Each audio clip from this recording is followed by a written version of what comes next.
હે everyone અસલામ વાલેકુમ। So guys આજે છે મારા દાદાનો 4 મહિનાનો ફાત્યો।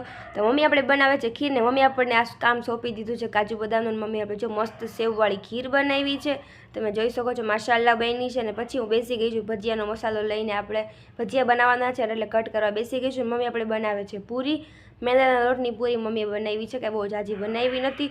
અને પછી મમ્મી આપણે બેસી ગયા છે પૂરી તળવા, કેમ કે ટાઈમ થઈ ગયો એટલે ફટાફટ મમ્મી આપણે બેસી ગયા છે। અને પછી હું ભજીયાનું બધું બેટર તૈયાર કરતી હતી ને આપણે તૈયાર થઈ ગયું છે ને મમ્મી માશાલ્લાહ પૂરી પણ આપણી તળી નાખી છે। અને પછી મમ્મી આપણે બેસી ગયા છે ભજીયા તળવા, કેમ કે ટાઈમ પણ ફૂલ થઈ ગયો છે ને ભાઈ આપણે ઠંડુ પાણી બનાવતો હતો। અને પછી આપણે મમ્મી બેસી ગયા છે ફાત્યો દેવાન, માશાલ્લાહ અલ્હમ્દુલિલ્લાહ ફાત્યો પણ મમ્મીએ દઈ દીધો છે। અને આપણે ભજીયા, ફ્રૂટ અને ખીર પૂરી માશાલ્લાહ ફાત્યો દઈ દીધો। અને 4 મહિના કેમ વહી ગયા કાંઈ ખબર ન પડી। મારા દાદાને અમે બહુ જ મિસ કરી છે ને દાદાને આપણે ફાત્યો દઈ દીધો છે, 4 મહિના થઈ ગયા છે એનો।